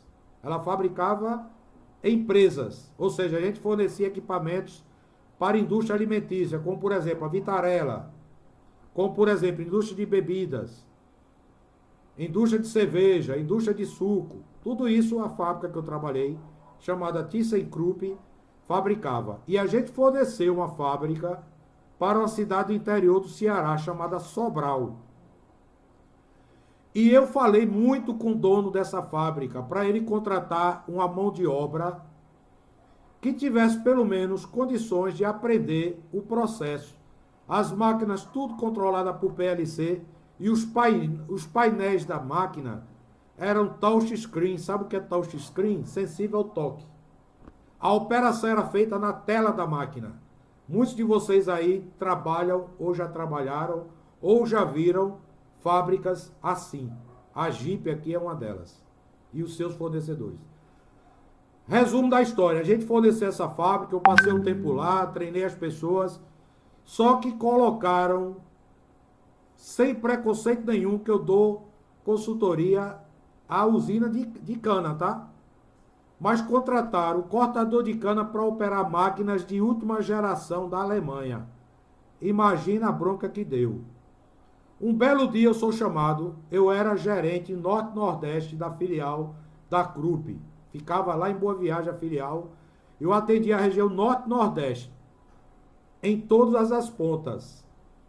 Vender, enviar, instalar, fazer o setup, o startup e treinar as pessoas. Né? Porque o gerente de filial tem que fazer de tudo um pouquinho. E graças a Deus eu tinha essa habilidade. Tinha não, tenho até hoje. Então eu disse pro cara, bota técnico para operar essa máquina, porque essa máquina é cara. A máquina custava 5 milhões de reais. Só o painel da máquina, touchscreen, imagine a tela do seu computador. Era 25 mil reais. Um belo dia a gente foi chamado para trocar a tela. Adivinha por quê?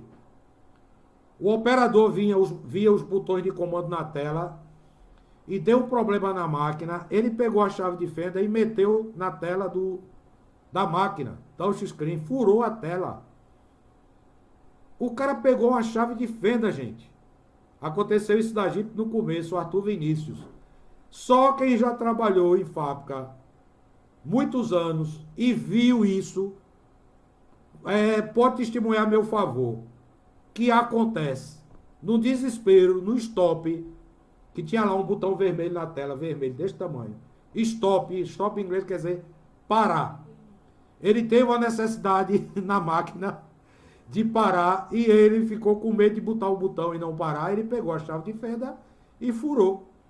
E eu fiz uma viagem Recife-Fortaleza de avião, Fortaleza-Sobral de ônibus, são 4 horas de viagem, com a tela da máquina na minha bagagem, para fazer a troca, porque a máquina estava na garantia, só que evidentemente a garantia não cobria essa atitude. O cara furou a tela da máquina com a chave de fenda. Quando eu cheguei lá, o bichinho já tinha sido demitido. Eu até falei com o dono, eu não vou dizer o nome dele aqui por questão ética, mas ele falou, rapaz, o cara meteu a chave de fenda na máquina. Eu digo, não tem problema não, eu estou com a peça aqui e vai custar 25 mil reais. A culpa não foi dele não, foi sua, porque você... Eita, matuto brabo da peste, né? A culpa não foi do operador não, foi de você botar a pessoa no local errado. Então, gente, isso é muito sério. Criatividade. Eu vou escrever aqui na planilha. Funcionário errado. Olha. Funcionário errado no local, porque aí você já entende. A empresa tem que saber as habilidades das pessoas, as competências, certo? Para colocar a pessoa certa no local certo, para ela ter o melhor desempenho possível. Positivo, gente? Concorda comigo? Porque senão vai dar problema. Vai dar problema. Tranquilo? Olha só, nós tivemos 25 minutos de atraso. Tem problema de eu passar 25 minutos do tempo? Vocês querem? Porque aqui vai a razão, tá? Porque o que é certo, o que é errado. Se sim, não. Então, como eu atrasei 25 minutos, eu vou dar prosseguimento. Eu vou interromper a planilha e vou reabilitar o slide, beleza?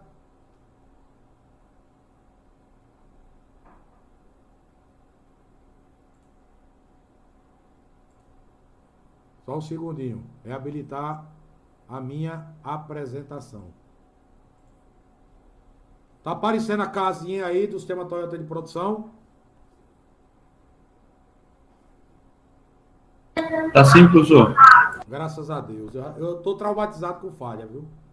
Depois desse bug do YouTube, nunca mais eu transmito aula pelo YouTube. Objetivo: alta qualidade, baixo custo, menor lead time. Esse é o objetivo do sistema Toyota de qualidade de produção, tá? O que é menor lead time? Pode ser que alguém não saiba, eu vou dizer.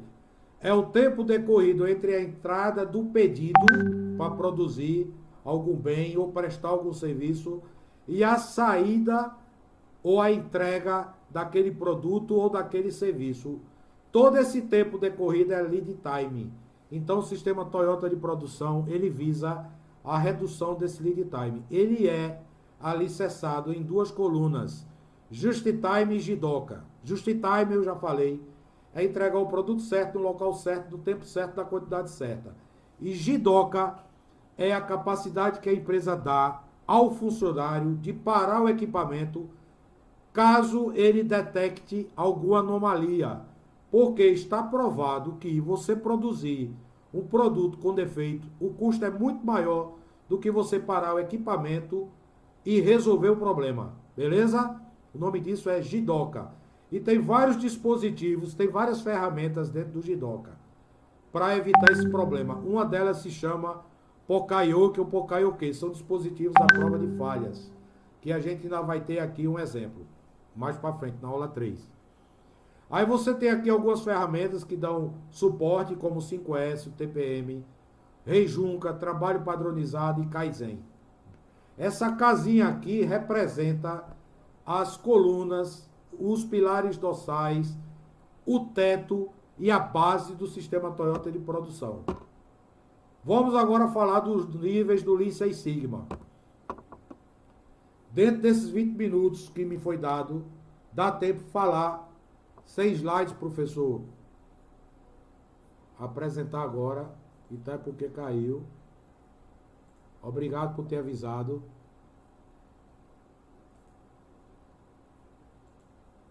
Estou compartilhando.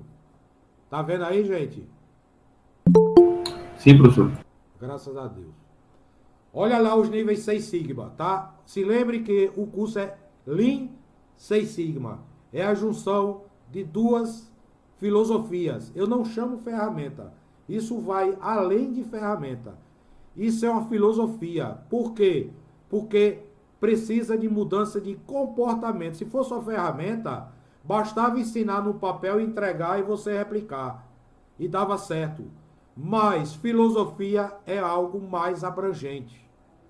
Então você vê que os níveis 6 Sigma, aqui nessa tabela, vai do nível 1 ao 6. O nível Sigma 1 é muito ruim. É 69,1% de produtos ruins e 30,9% de produtos bons. Alguma empresa consegue trabalhar no nível Sigma, gente? Vocês acham?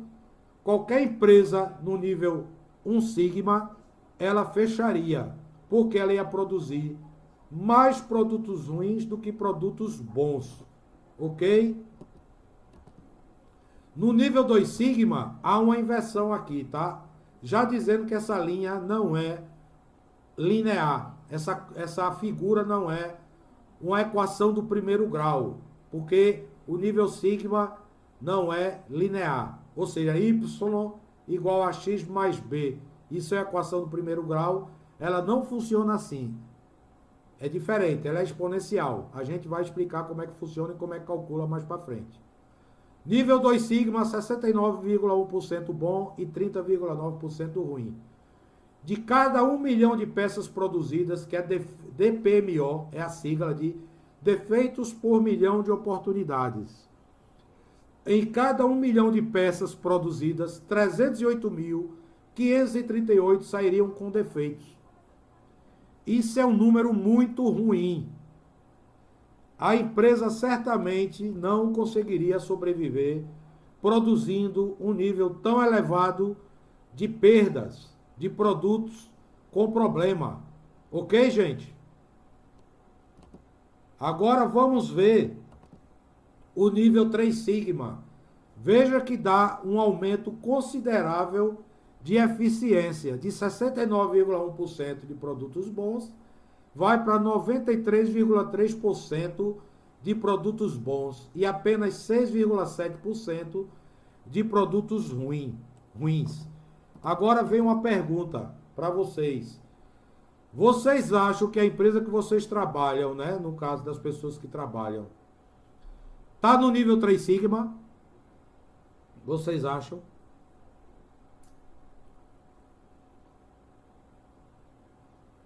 Eu digo com certeza pelos meus 40 anos de trabalho. Não. Porque 93% de eficiência é muito bom. É muito bom. As empresas estão lutando para chegar no nível 3 Sigma. E o nosso curso se baseia no nível 6 Sigma. O que é isso? De cada 1 milhão de peças produzidas, apenas 3,4 sairiam com problemas. Isso é quando você adota as ferramentas do Lean e do 6 Sigma de forma correta e profissional. É possível chegar no nível 6 Sigma, mas tem alguns pré-requisitos, beleza? Mas só para você saber, por que eu disse que as empresas não trabalham no nível 3 Sigma? Porque no nível 3 Sigma é um nível bastante razoável de qualidade.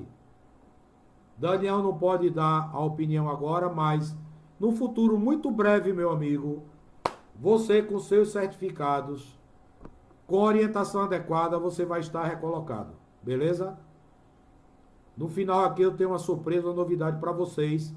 Quem quiser uma renda extra nesse momento de quarentena, de pandemia, onde as vagas estão escassas, onde você vê poucas oportunidades de vagas no mercado de trabalho, a própria expertise está dando oportunidade. Se você esperar até 9h20, você vai saber. E não é só para morador do Recife. É para todo o Brasil. Já já você vai saber. E não é para você comprar nada não, viu? Nem se preocupe, que eu não vou oferecer nada para você comprar. Eu assino embaixo do que eu estou dizendo. Então, se alguém sair antes, vai perder a novidade. Vamos dar continuidade aqui. Existe uma curva na estatística que ela demonstra o nível Sigma. Estão vendo essa curva aí pintada de amarelo, gente? Ela tem vários nomes populares. Curva de Gauss, curva de sino, curva normal. Estão vendo a curva amarelinha? Sim ou não?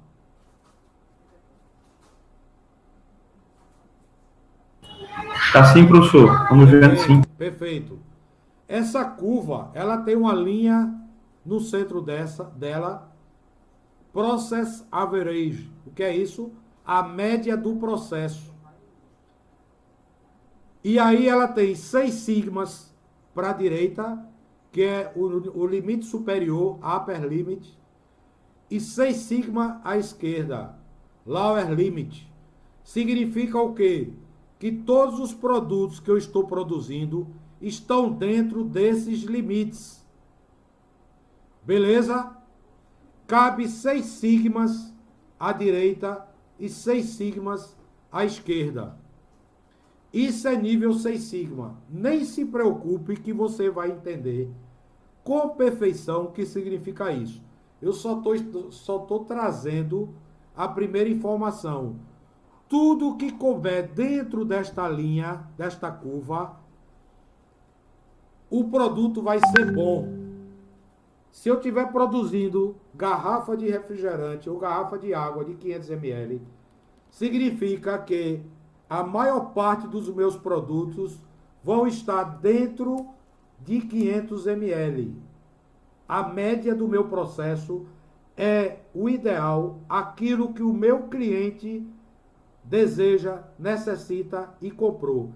Se ele comprou uma garrafa de água de 500 ml, ele tem que receber 500 ml. Isso tem que ser a média do meu processo quando ele está ajustado. Beleza?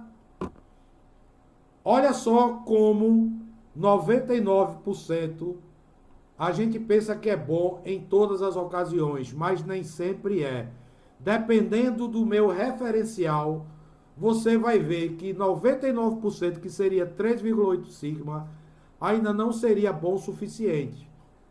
Se a gente for pegar a quantidade de e-mails por hora, a quantidade de e-mails por hora que circulam no Brasil, por exemplo, seriam 20 mil e-mails perdidos por hora. É uma quantidade muito alta de e-mails.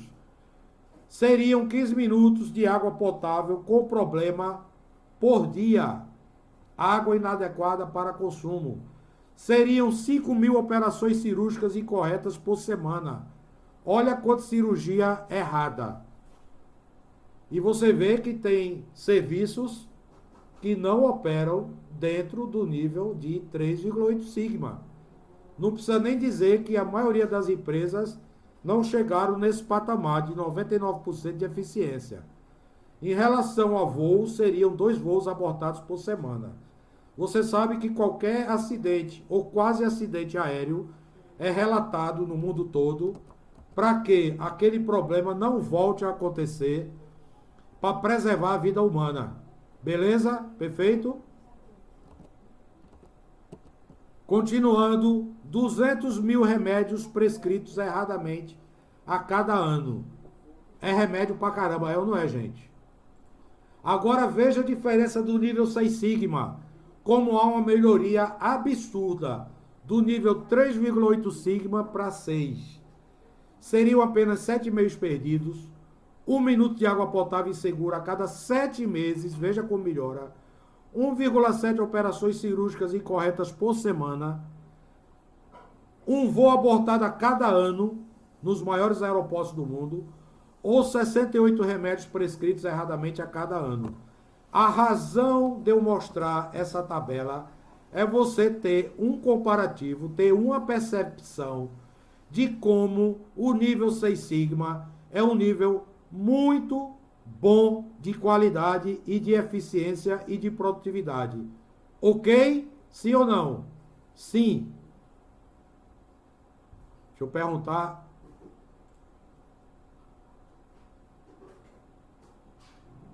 Beleza, porque teve um colega aqui que fez uma pergunta anterior, só um segundo. Eu recebo a notificação. Só um segundo.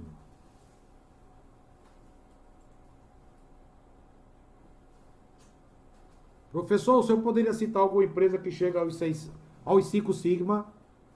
Vários. Aos 6 sigma? Várias. Gente, tem empresas que trabalham focadas em melhoria do seu sistema, que adotam o 6 sigma. A Toyota é uma delas. A GE, General Electric, é referência mundial no nível 6 sigma. Inclusive faz parte da história, porque o Lean, só para vocês recordarem, começou na Toyota, o 6 sigma começou na Motorola, depois isso foi disseminado para o mundo todo. A Boeing trabalha no nível superior a 6 sigma, a Boeing, que é fabricante de aviões. A gente ouve falar de companhias aéreas. A Boeing não é uma companhia aérea, é um fabricante de aeronave, que as companhias aéreas compram aviões dela. Temos várias empresas no Brasil, mas alguém pode até ter trabalhado em alguma empresa dessa e dizer, não é nível 6 sigma. Olha só, antigamente existia uma concorrência feroz entre Brastemp e Consul. É verdade ou não é? A Jeep não é 6 sigma. Que o colega perguntou aqui. Eu não quero ser antiético, não. Eu quero ser direto. A Jeep não é 6 sigma. A gente tá cheio de alunos da Jeep nas nossas salas de aula. É o nosso maior cliente. E eles sabem que não são 6 sigma. Beleza? Olha só. Antigamente existia uma concorrência acirrada entre a Brastemp e a Consul. Posteriormente, a Brastemp e a Consul foi adquirida por uma empresa chamada Brasmotor. Então, quem comprar Brastemp e Consul é a mesma fábrica. Depois, a Whirlpool, que é uma empresa americana, comprou a Brasmotor. A Whirlpool é 6 sigma, beleza? Então, vocês se lembram da propaganda da Brastemp? A Brastemp, ela preconizava que era de uma qualidade superior. E é verdade. Os aparelhos Brastemp, e outra coisa, viu? Eletrodoméstico, eletroeletrônico, muita gente costuma dizer que é sorte. Mas eu tenho o produto Brastemp há anos e quando quebra é uma besteira. A máquina de lavar roupa de casa é Brastemp, a geladeira é Brastemp, o fogão é Brastemp. Eu já troquei de fogão sem o fogão quebrar. Troquei porque ele estava enferrujado, velho. E não porque tinha quebrado. As 6 bocas funcionavam. O forno funcionava e era Brastemp. Alguém aí pode ter também exemplos das marcas da Brastemp e sabe que ela é muito boa. Micro-ondas também é Brastemp. Minha mulher está me lembrando aqui. Meu Deus do céu, vão dizer que eu ganho. Alguma coisa da Brastemp, mas não. A Embraer não é 6 Sigma, viu, garoto? Não é. A gente tem uma relação das empresas que são 6 Sigma. Aí, eu não vou ficar mais dizendo. Essa não é, até por uma questão ética. A Embraer, ela foca no 6 Sigma fortemente. Ela ia fazer uma joint venture com a Boeing. Todo mundo sabe disso, isso foi noticiado. Ela estava se preparando para virar Boeing, a Embraer. E o projeto, durante essa quarentena, foi abortado pela Boeing.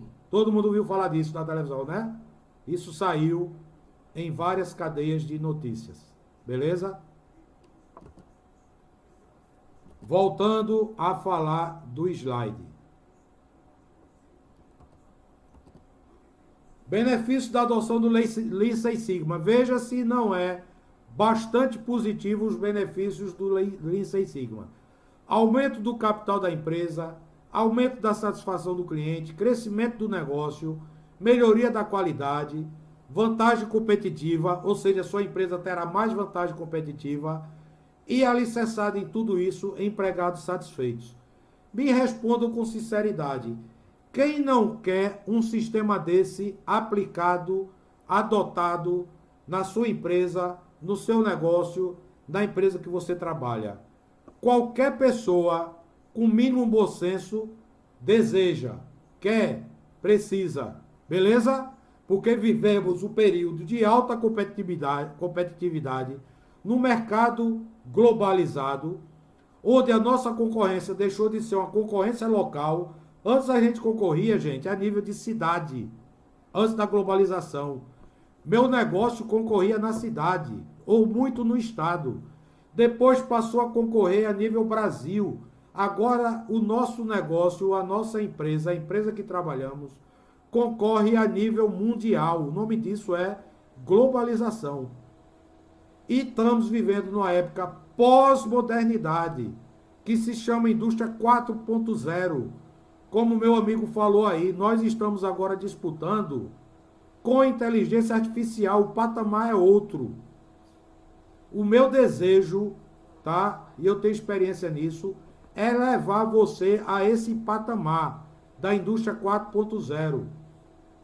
Você tem que ser um profissional da nova revolução industrial. Estamos vivendo a 4ª revolução industrial. Beleza? Só para você ficar ciente disso. Aqui eu tenho 2 figuras que mostram bastante como funciona o Lean e o Six Sigma. Observe a minha curva da esquerda, a curva Six Sigma.